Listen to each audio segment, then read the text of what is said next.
예, 요한계시록 10장입니다. 지난달에 우리가 9장을 보았어요.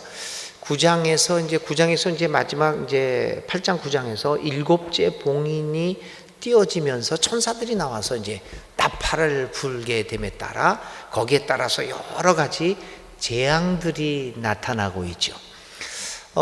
그런데 이제 그 여섯째 나팔까지, 그러니까 9장에서는 다섯 번째 나팔, 여섯 번째 나팔이 이제 불었습니다. 그래서 여섯 번째 나팔에서 3분의 1이 다 죽어버리게 되는 큰 재앙이 나타나게 되었죠. 그래서 이제 곧 일곱째 나팔이 불겠구나. 일곱째 나팔이 불면 이제 마지막 심판이 와서 이 세계의 역사는 끝나고 말 것이다 라고 하는 긴장감을 가지고 9장을 읽었습니다. 그래서 이제 10장에서 이렇게 이제 긴박하게 이런 일들이 발생하겠구나라고 하는 이렇게 뛰는 가슴을 가지고 10장에 들어왔는데, 10장은 지금까지 숨가쁘게 전개되었던 종말의 사건이 잠시 멈추는 것 같은 인상을 줍니다. 11장 14절까지 이 잠시간의 침묵이 계속되죠. 11장 15절부터 이제 다시 이제 일곱째 나팔이 불면서 또 숨가쁜 최후의 사건들이 벌어지게 됩니다. 그러니까 이제 10장부터 이제 11장 14절까지는 잠깐 숨을 돌리는 것 같은 그런 느낌을 주고 있습니다. 종말의 사건이 잠시 멈추는 것 같은 느낌을 주고 있지만, 그러나 하나님의 역사는 멈추는 것이 아니라 중단 없이 계속되어질 것이다 라고 하는 것을 또 우리는 다음 11장을 통해서 계속해서 배우게 될 것입니다. 계시록 10장에서는 요한에게 이루어졌던 또 다른 환상들이 이제 나오고 있습니다.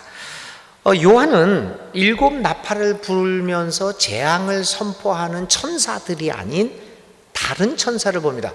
자, 여러분, 이게 그 5장부터 시작되어지는 1장부터 5장까지는 일반적인 계시록에 대한, 소리 조금만 줄일래요? 너무 크지요? 나한테 너무 크게 들리는데, 너무 쩌렁쩌렁한 것 같아요. 네. 6장부터 6장에 천사가 주는 두루마리가 나타납니다. 그렇죠? 그 두루마리에는 각각 봉인이 되어 있어서 이제 하나님이 어떻게 역사를 이끌어 가실 것인가라고 하는 그 비밀이 담겨 있는 두루마리가 있었습니다. 일곱 개의 봉인이 담긴 두루마리가, 그래서 하나의 봉인들이 뜯어지면서 이제 열려지면서 두루마리에 있는 내용들이 밝혀졌어요. 마지막 일곱째 봉인이 되어 있는 두루마리를 여니까 거기에는 또 7명의 천사가 나타납니다. 천사가 나타나서 나팔을 불 때마다 새로운 사건들이 벌어지게 되죠. 여러분 보세요.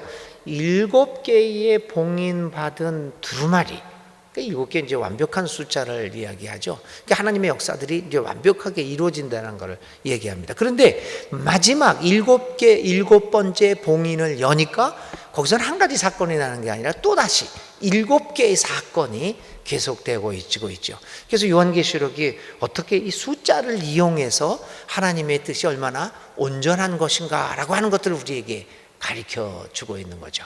이제 그 7번째 봉인에서 이제 7개의 나팔이 부는데, 지난달까지 우리가 6개의 나팔까지만 이야기가 들었습니다. 자, 근데 이제 계시록 10장에는 잠깐 7번째 나팔 부는 것이 휴식을 취하고 또 다른 환상이 나타납니다. 그런데 이 요한이 본 천사는 굉장히 힘이 센 천사같이 보였죠. 구름에 쌓여서 하늘에 내려옵니다. 이거는 뭘 상상을 하면서 이런 환상들이 보일까요? 당시 초대교회에 모든 사람들이 갖고 있었던 주님의 재림, 주님에 대한 이미지가 그대로 나타나고 있죠. 마치 주님이 재림할 때 기대했던 그런 초대교회가 꿈꾸던 그런 예수의 모습으로 그 힘센 천사가 나타납니다. 그의 머리에는 무지개가 들려 있습니다. 이 무지개는 오늘 우리들에게는 큰 의미를 갖고 있지는 않지만, 무지개는 성경에서는 화해의 상징으로 되어 있죠. 그래서 노아의 홍수 때 죄악으로 인해서 이 인류를 멸망시키고 나서 하나님께서 내 다시는 이제 물러서 사람들을 죽이지 않겠다. 그러면서 이 무지개를 볼 때마다가 내가 그 약속을 다시금 상기하겠다. 이 무지개는 이 화해의 함께 어우러짐의 상징입니다. 이 힘센 천사가 있는데 이 힘센 천사는 우리를 심판하러 온다는 것보다는 우리에게 화해의 느낌을 주는 무지개를 머리에 두르고 있습니다. 그 얼굴에는 빛이 나는데 얼굴에 빛이 났던 사람이 성경에서 누구였죠, 여러분? 이게 이제 이 요한의 계시록을 읽는 사람들은 우리와 같지 않습니다. 우리는 이 종교적인 상징들을 잘 이해를 못하고 있습니다. 여러분들 유럽에 혹시 가보실 기회가 있으면요, 유럽의 성당들에 굉장한 조각상들이 많지 않습니까? 뭐 이런 거 저런 거, 그리고 그림들을 보면 뭐 휘황찬란합니다. 근데 그 그림들을 보면서 우리는 뭐 그런가 보다, 어떤 사람들은 왜 이렇게 우상이 많냐 이렇게도 얘기를 하고 있지만은 이게 다 상징이거든요. 거기에 얽혀 있는 종교적 상징의 이야기들이 많습니다. 그래서 유럽이나 또 그런 고대 성당들에 가서 그냥 건물만 화려하게 보지 말고 거기에 있는 그림들이 상징하는 종교적 의미가 무엇인가, 당시의 사람들은 이런 생각들을 가지고 있었구나 하는 것들을 이렇게 보면서 성당을 보면 너무 재밌는 이야기들이 많습니다. 여러분 보시면은 이제 그 유럽 성당에 가보면은 악마들이, 아주 악마 같은 얼굴을 가진 사람들이 창을 들고 밖을 향하고 있는 모습, 무슨 동물들도 있잖아요. 거기에 다 종교적 의미가 있는 거죠. 혹시 그런 거를 알고 싶으신 분은 저하고 여행을 가면 그런 거를 잘 알려줍니다. 하여튼 그 종교적 상징을 우리는 익숙하지 못하기 때문에 그냥 이렇게 쳐다보고 있지만, 당시의 사람들은 종교적인 인물이었기 때문에 상징의 의미를 다 알고 있습니다. 그래서 얼굴이 빛났다 그러면 이 사람들은 당장 생각하는 인물들이 있었습니다. 유대 사람들은 누굴까요? 모세였죠. 그런데 이 천사는 무지개를 두르고 구름을 하늘에서 이렇게 내려오니까 그 재림 예수가 상상되고 하나님이 우리와 화해하는 무지개를 들렸으니까 이게 심판보다는 우리에게 무언가를 전해주려고 하는구나 라고 하는 느낌을 받습니다. 거기다가 해 같은 얼굴을 가졌어요. 해 같은 얼굴. 그러니까 모세보다도 훨씬 더 뛰어난 존재구나 라고 하는 것들을 이렇게 보게 됩니다. 바다와 땅을 밟은 그 발은 불기둥 같았으며 그의 손에는 작은 두루마리를 펼쳐 들고 있었다, 이렇게 표현이 됩니다. 그런 걸 보면서 사람들은 이 글을 읽자마자 이것은 하나님이 보내주신 계시를 우리에게 보여주려고 하는 거구나 라고 하는 그 천사의 이미지를 금방 눈에 뜨게 됩니다. 그뿐만 아닙니다. 이 광경을 보면서 그 사람들 사이에서는 어떤 게 떠올랐냐면요, 에스겔서가 떠올랐습니다. 에스겔서 2장과 1장과 2절에 보면 거의 비스무리한 이야기들이 나옵니다. 이렇게 해 같은 얼굴을 가졌고 이렇게 하늘에서 내려오면서 강한 모습을 가지고 두루마리를 들고 받아 먹으라. 에스겔서에서도 마찬가지로 에스겔 선지자에게 두루마리를 주면서 받아 먹으라 이렇게 얘기를 하죠. 요한계시록도 오늘 이 두루마리를 받아 먹었더니, 그 말씀을 받아 먹었더니 처음에는 달았지만 그 뱃속에서는 쓰더라. 에스겔이 가졌던 환상과 똑같은 거의 비슷한 환상을 보게 되는 것이죠. 그래서 이 성경에 쓰여 있는 이야기들이 갑자기 하늘에서 떨어진 그러한 말씀들이 아니라요, 구약에 있는 말씀, 그 당시의 종교 전통, 그런 것들로부터 다 영향을 받고 그 속에서 외쳐졌던 말씀들이죠. 그러니까 그것들을 오늘 우리가 자의적으로 해석해서 이건 이거다 이렇게 해석해서는 참 곤란합니다. 거기서 이단이 나오는 거죠. 이 신구약의 이 기독교의 전통, 당시의 유대교의 전통, 그 사회 당시의 사회와 문화 속에서 이루어졌던 여러 가지 일들을 감안해서 해석을 해야지 올바른 해석이 100% 올바르겠습니까? 그러나 좀 더 오류가 적은 해석이 되는 거죠. 여러분들 우리들이 기억해야 될 것은 어떤 목사님이거든 저를 포함해서 누가 하든 해석이든지 100% 올바른 해석은 없습니다. 그건 기대할지를 못하는 거죠. 그러면 어떤 해석이냐? 봤을 때 여러 가지 객관적인 이유를 객관적인 방법으로 그것을 봤을 때 이게 정확하다보다는 다른 것보다는 오류가 적을 가능성이 많다는 거죠. 그러니까 저희가 하는 해석들이 정확하고 100%다 하는 것보다는 상대적으로 오류가 적을 것이다 라고 생각하는 것이 더 올바른 것입니다. 자, 그래서 이제 요한계시록 오늘 이 10장의 이야기도 그러한 종교적 전통 속에서 오늘 이제 쓰여졌던 겁니다. 자, 그래서 1절부터 4절까지의 내용을 한번 봅시다. 힘센 천사가 등장합니다.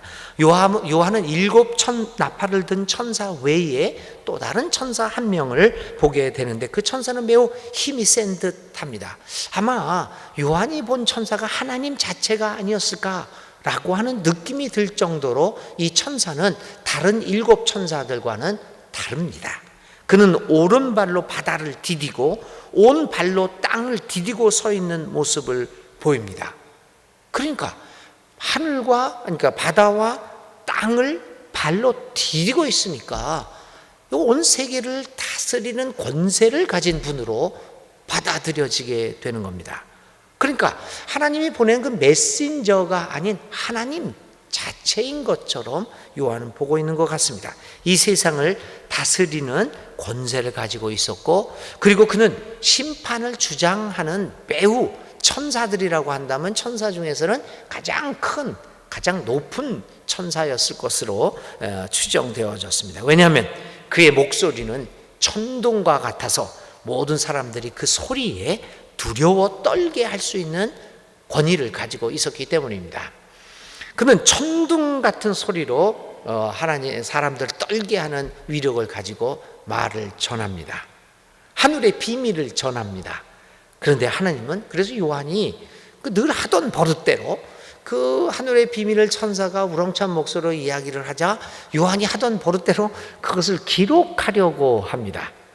그러니까 이 천사는, 하나님은 요한에게 그것을 기록하지 말라라고 합니다. 하나님의 영역을 인간들이, 그냥 하나님의 비밀을 보여줬지만, 그러나 우리는 분명한 한계를 가지고 있는 인간으로서 하나님의 영역을 인간들이 넘어서지 않도록 주의해야 합니다. 우리는 늘 하나님을 넘어서려고 합니다. 내가 하나님의 비밀을 알았다라고 이야기를 합니다. 그런데 하나님은 나보고 네가 내 비밀을 알았느냐?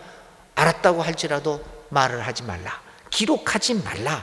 하나님의 영역을 인간들이 넘어서지 않도록 주님께서는 분명히 우리에게 이야기합니다. 하나님의 비밀은 하나님의 때가 되면 하나님의 방법으로 우리에게 밝혀주실 것입니다. 어떤 때는 그래서 우리가 기록하려다가 그 시도를 그만두는 것이 필요하죠. 우리는 단지 하나님이 가르쳐 주시는 것을 주의 깊게 받아들이고, 그리고 하나님의 때를, 그러니까 종말을 준비해야 하는 것입니다. 하나님의 영역을 침범하려고 하는 것은 인간의 욕망에서 비롯되어지는 것입니다. 우리들 사회에서도 이처럼 하나님의 영역을 침범하려고 하는 인간의 무모한 시도들이 많이 있었습니다. 그러나 그러한 시도, 하나님을 넘어서려고 하는 시도는 결국 우리 모두를 멸망의 길로 들어서게 만드는 것입니다. 그러면 하나님에 대해서 우리가 이야기를 할 때는 반드시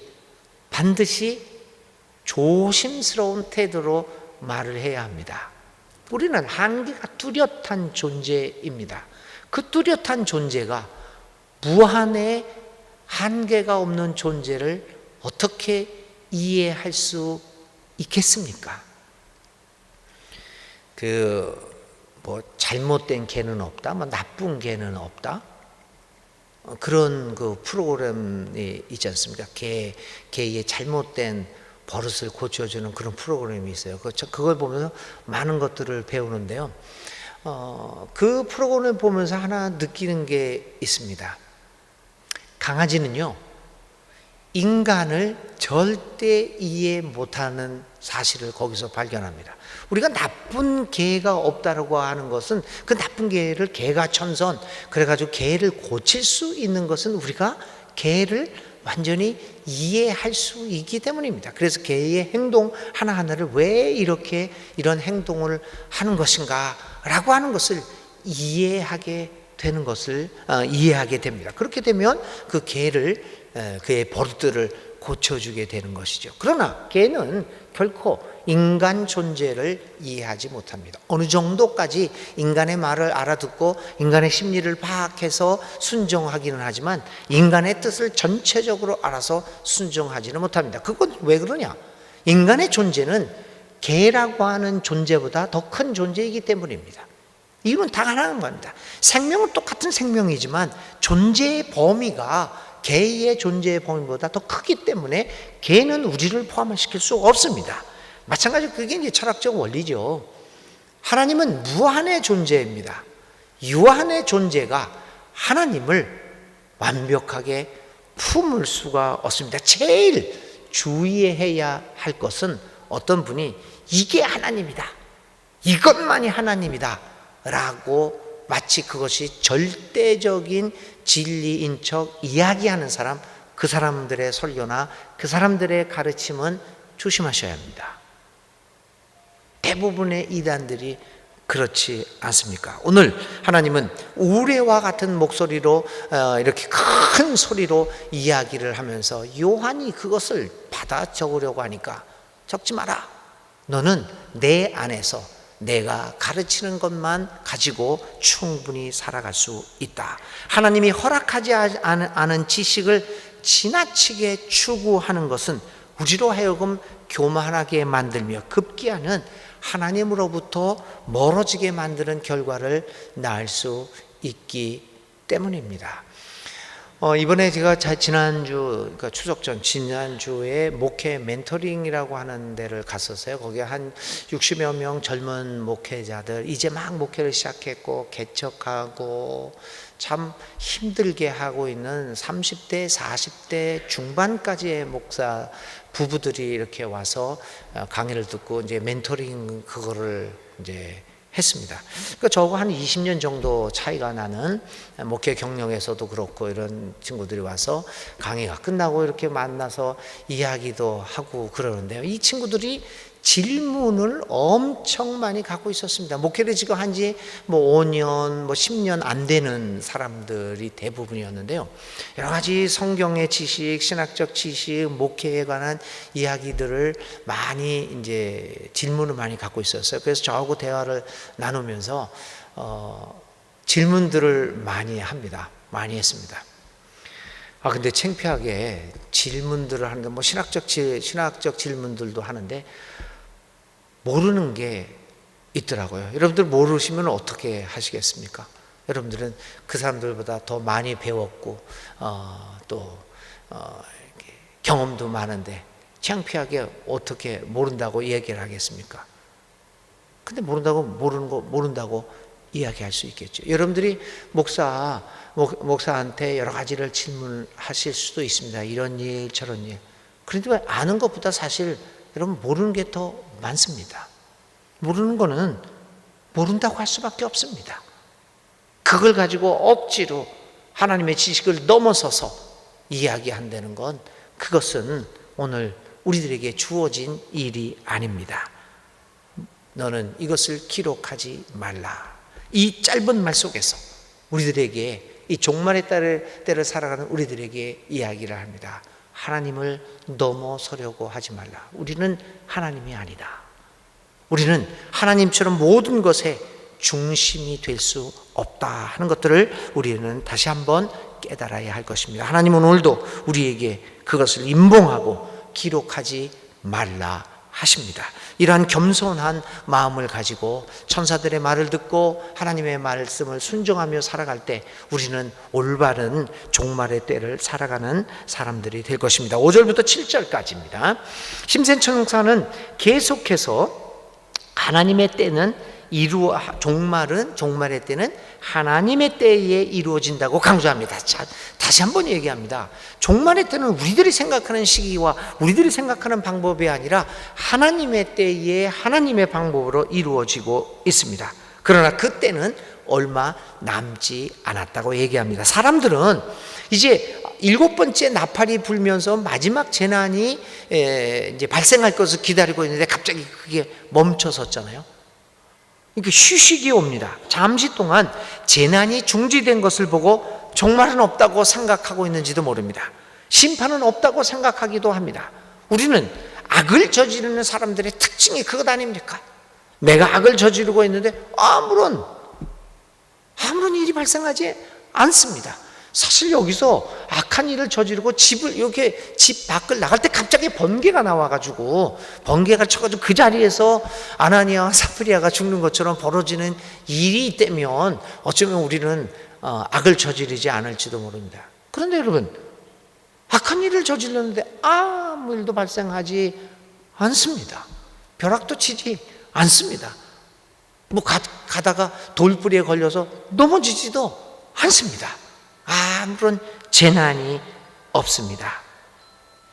그냥 모든 것이 중지되어 있습니다.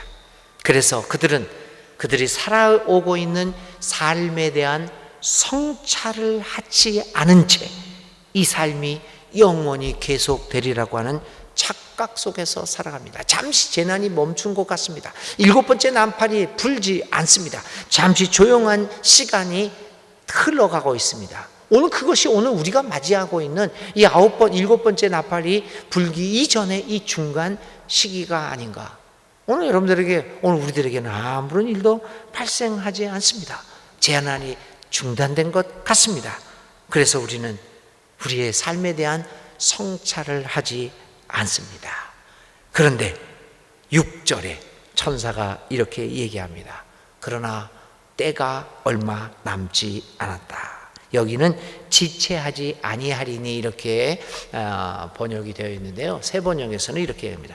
그러나 천사가 말합니다. 그러나 때가 얼마 남지 않았다. 7번째 나팔이 안 부른 것 같지만 그러나 때가 얼마 남지 않았다. 오늘 우리는 어떤 삶을 살아가고 있습니까? 과연 우리는 심판의 날이 오고 있음을 기억하고 살아가고 있습니까? 종말의 때, 심판의 때가 이 말이라는 생각은 우리 현재의 삶의 모습을 규정 지을 수밖에 없을 것입니다. 때가 얼마 남지 않았다라고 하는 생각 속에서 오늘 우리의 삶을 돌아보면서 성찰하면서 도대체 내가 어떤 길을 걸어가고 있는가라고 하는 것들을 성찰하지 않으면 안 됩니다. 왜냐하면 때가 얼마 남지 않았기 때문입니다. 그래서 우리에게 제일 중요한 이 중간 시기를, 종말의 때를 향하여 나아가고 있는 이 중간 시기를 살고 있는, 어쩌면 요한계시록 10장 1절부터 11장 14절까지의 이 기간을 살아가고 있는 우리들에게 가장 중요한 믿는 사람으로서의 삶의 태도는 뒤돌아봄입니다. 되돌아봄입니다. 나의 삶이 어떻게 살아가고 있는가? 내가 무슨 생각을 하고 있고 어떤 길을 걸어오고 또 어떤 길을 걸어가기를 원하는가라고 하는 것들을 자꾸만 되돌아보는 것입니다. 그걸 우리나라 말로는 성찰이라고 하고요. 성찰이라고 하는데 이 성찰이라는 것이 사실 되돌아봄이죠. 오늘도 하나님은 우리에게 말씀을 하고 계십니다. 때가 얼마 남지 않았다. 그러므로 우리는 이러한 종말 의식을 가지고 살아가야 합니다. 종말을 기대하지 않는 이 세대를 향하여 우리는 종말론적인 삶의 모습을 보여야 하는데 바로 그것이 때가 얼마 남지 않았다. 그러므로 우리의 삶을 성찰하면서 살아가야 한다라고 하는 것입니다. 때가 찼고 하나님의 나라가 가까웠다. 이 말이 당시 초대 교인들에게 가장 그들의 삶을 결정짓는 말이었습니다. 때가 얼마 남지 않았다. 하나님의 나라가 가까웠다. 그 말을 요런 이제 때가 가까웠다. 하나님의 나라가 가까이 왔다라고 하는 말을 4글자로 표현을 했죠. 초대 교인들이. 마라나타, 주여 오시옵소서, 오소, 주여 오소서, 마라나타. 이 말 가지고 그들의 삶을 살아갔습니다. 때가 얼마 남지 않았다. 하나님의 나라가 가까웠다. 주께서 오신다. 이 마라나타라고 하는 말을 그들의 삶의 핵심으로 삼고 거기서부터 출발하여 자신의 삶의 모습들을 만들어 갔던 것이 초대 교인들입니다. 오늘 이 시대에 믿음의 사람으로 살아가고 있는 우리들에게도 필요한 말은 이 마라나타가 아닙니까? 때가 얼마 남지 않았다. 하나님의 나라가 가까이 왔다.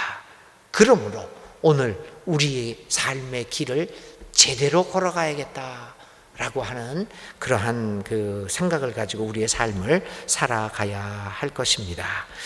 자, 8절부터 11절까지 있는 말씀을 봅니다.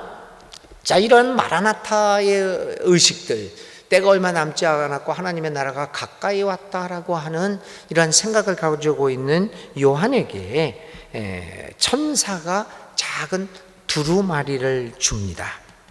두루마리를 먹으라 라고 하는 음성이 들려옵니다. 이 환상도 마찬가지로 에스겔서 2장 8절부터 3장 3절까지의 환상이 반복되고 있습니다. 이따가 집에 가셔서요, 에스겔 2장 8절부터 3장 3절까지를 읽어 한번 비교해 보시면서 읽어오셔도 좋아요. 오늘의 말씀을요, 에스겔서하고 에스겔서에 나타나는 그 천사의 모습이나 이 말씀을 받아 먹으라 라고 하는 말씀을 한번 비교해 보면 좋겠죠.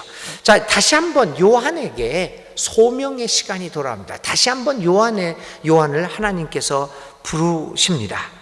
자, 에스겔도 그 두루마리를 먹으라는 말에 두루마리를 받아 먹었고요, 요한도 두루마리를 먹으라는 말에 받아 먹었습니다. 이 에스겔서 1장부터 3장까지에 나오는 그 기록은 에스겔이 소명받는 기록입니다. 오늘도 여기서는 요한계시록 10장에서 요한이 다시 한번 소명을 받습니다. 그 두루마리를 먹어라. 그래서 그 두루마리를 먹고 하나님의 말씀을 이스라엘 백성들에게 전파하라 라고 하는 소명을 받습니다. 그런데 재미있는 현상은 처음에 이 말씀을 받았는데 에스겔도 그랬고 요한도 그랬고 입에서는 달게 느껴집니다. 그런데 뱃속에서는 쓴맛이로 변하게 됩니다. 그 쓴맛의 의미는 여러 가지로 나타날 수 있게 되겠지만은 그것보다는 무엇보다도 이 말씀은 입에 달기는 하나 배에서 쓴맛을 나게 만든다고 하는 것은 처음에 듣기에는 굉장히 좋은 말씀 같지만은 그 하나님의 말씀을 지키는 데는 쓰디쓴 경험이 닥쳐올 것이다 라고 하는 것이죠. 예수님이 이렇게 그 말씀을 가르치셨어요. 이래라 저래라 이것이다 저것이다. 예수님께서 말씀을 가르치셨을 때 사람들의 반응이 여러 가지로 나타났어요. 첫 번째 반응은 이야, 이거 가르침이 예전의 랍비들하고 선지자들하고는 수준이 다르다. 이야, 굉장히 다른 수준이다. 누가 감히 저렇게 가르칠 수가 있겠느냐. 권위가 있다라고 생각을 했습니다. 왜냐하면 예수님이 가르칠 때 모세는 이렇게 말했다. 그러나 나는 너희들에게 이렇게 가르친다. 지금까지 모세의 가르침을 알아왔던 그 의미를 뒤집어서 새롭게 해석을 하시면서 본래의 뜻을 회복시켜서 이 사람들한테 줍니다. 모세는 이렇게 가르쳤냐? 아니다. 그런 뜻이 아니었다 라고 이렇게 이야기를 합니다. 그래서 사람들 굉장히 새롭고 권위가 있다라고 놀라운 반응을 보였습니다.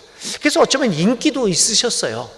그래서 처음에는 예수님께 모세는 이랬지만 나는 이렇다라고 이렇게 강력하게 새롭게 가르치니까 그 말씀이 새롭고 권위가 있는 것 같으니까 사람들이 몰려왔습니다. 그게 첫 번째 반응입니다.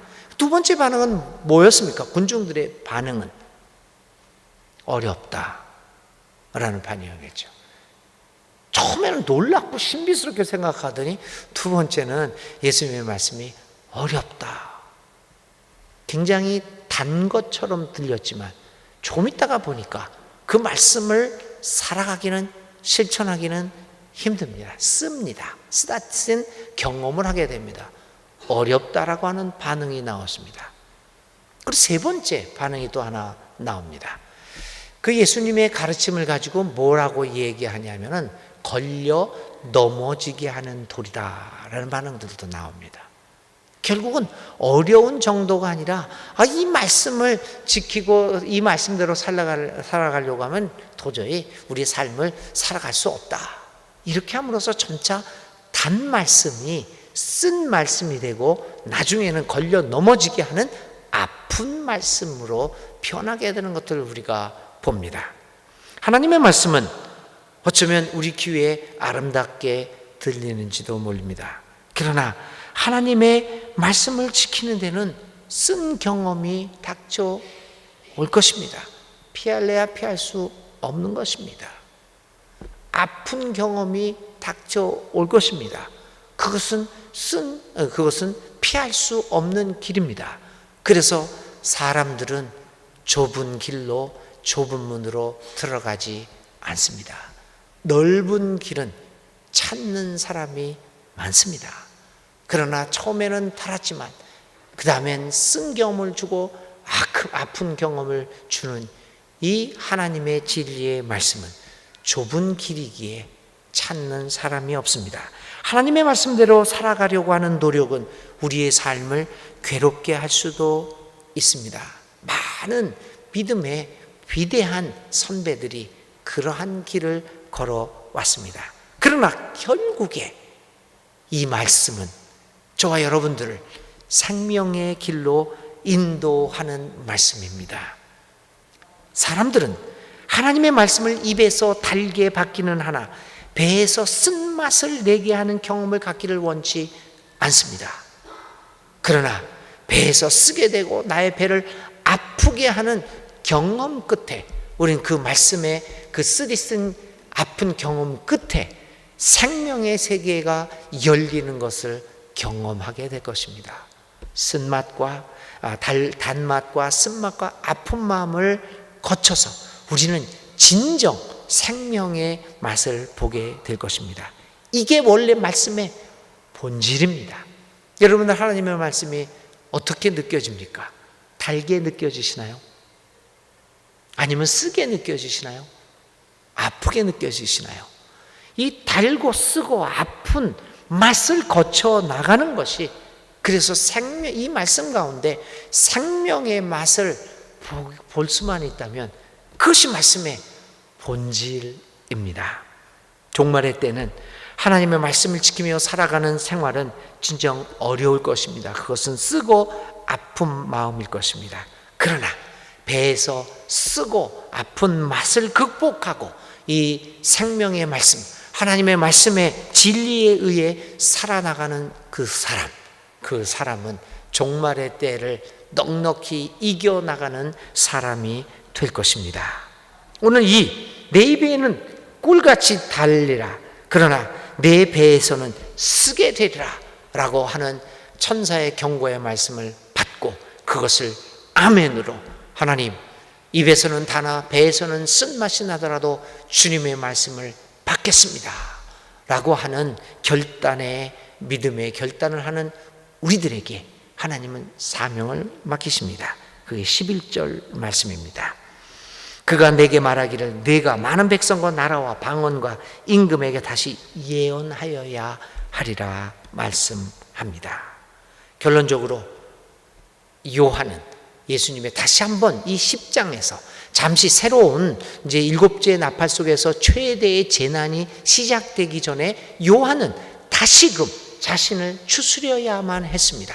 다시금 자신이 받은 소명을 재확인해야 했습니다. 그래서 힘센 천사를 만나고 그 힘센 천사가 주는 두루마리를 입에서는 다나 배에서는 쓰고 아프게 하는 그 말씀을 받아 다시금 하나님 앞에서 자신의 소명을 재확인합니다. 이 소명을 재확인한 요한에게 하나님은 다시 한번 힘차게 복음을 전하라라고 하는 사명을 이 요한에게 맡깁니다. 사랑하는 교우 여러분, 오늘 종말의 때를 살아가는 우리들도 여러 가지 험악한 현실 속에서 종말에 대한 기대를 잊어버리고 마치 이 중간 시기가 영원히 계속되어지는 것처럼 나의 삶만을 중심으로 나의 삶에 도취되어 살아가고 있는지도 모릅니다. 이때 하나님은 힘센 천사를 보내어 우리에게 말합니다. 받아 먹으라고 말합니다. 다시 한번 우리를 하나님의 진리의 세계로 부르십니다. 다시 한번 우리가 예전에 받았던, 하나님 앞에서 받았던 그 소명의 삶을 다시금 기억나게 만듭니다. 왜냐하면 때가 얼마 남지 않았기 때문입니다. 오늘 때가 얼마 남지 않은 이 시간에 다시 한번 여러분들의 소명의 삶을 생각해 보시고 하나님이 여러분들에게 말씀하시는 받아 먹으라, 다나 쓰다, 이것을 각오하고 받아 먹으라 라고 하는 그 말씀에 아멘으로 응답하심으로써 주님 앞에 새로운 사명을 부여받음으로 힘찬 믿음의 식구의 사람의 삶을 살아가는 우리 살아가는 교우들이 다 되시기를 기원합니다.